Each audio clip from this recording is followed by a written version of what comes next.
Hello guys, welcome to another video.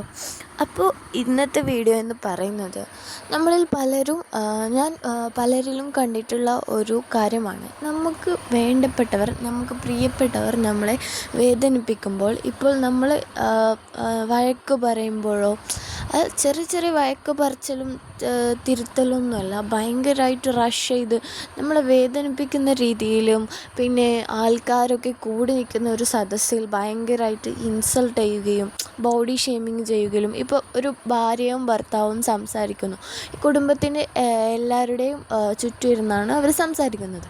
അപ്പോൾ ഈ ഭാര്യ എന്തെങ്കിലും അഭിപ്രായം പറയാൻ വന്നാൽ ഈ ഭർത്താവ് വേറെ എന്തെയോ റീസൺ ഇട്ട് ഇൻസൾട്ട് ചെയ്ത് വായടപ്പിക്കുന്ന ഒരു സിറ്റുവേഷൻ ഞാൻ എൻ്റെ കൺമുന്നിൽ കണ്ടതാണ്. അപ്പോൾ അങ്ങനത്തെ ഒരു സിറ്റുവേഷൻ വരുമ്പോൾ പലരും ചിരിച്ച് തള്ളിക്കളയുന്ന ഒരു സിറ്റുവേഷനാണ് നമുക്ക് കാണാറുള്ളത്. ആ ഭാര്യ ചിരിച്ച് തള്ളുന്നു, ആ ഭാര്യയുടെ ആ ഒപ്പീനിയന് പറയാൻ വന്നിടത്ത് മിണ്ടാതിരുന്നിട്ട് ചിരിച്ചിട്ട് ഭർത്താവ് പറഞ്ഞതും കേട്ടിട്ട് മിണ്ടാതിരിക്കുന്ന ഒരു സിറ്റുവേഷൻ. പിന്നെ നമ്മൾ ശരിക്കുമെന്ന് പറഞ്ഞാൽ ഇത് നമ്മളൊരു സഹിക്കുകയാണ്. നമ്മുടെ പ്രിയപ്പെട്ട വ്യക്തികളായാലും ആരായാലും നമ്മളെക്കാൾ കൂടുതൽ നമ്മളൊരാളെ ഡിപ്പെൻഡ് ചെയ്യാനോ സ്നേഹിക്കാനോ പാടില്ല. അങ്ങനെ ചെയ്താലുണ്ടാവുന്ന ഭവിഷ്യത്ത് നമുക്ക് തന്നെയാണ്. കാരണം നമുക്ക് തന്നെയാണ് അത് വേദനിക്കുക.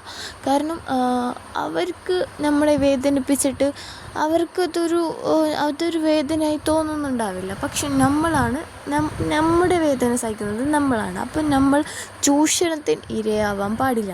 അപ്പം നമ്മളെ വഴക്ക് പറയുകയോ കളിയാക്കുകയോ ചെയ്യുന്ന പ്രിയപ്പെട്ടവരായാലും ആരായാലും നമുക്കത് വേദനിക്കുന്നുണ്ടെങ്കിൽ ആദ്യം വേദനിക്കുന്നുണ്ട് എന്ന് തുറന്നു പറയാൻ ശ്രമിക്കുക.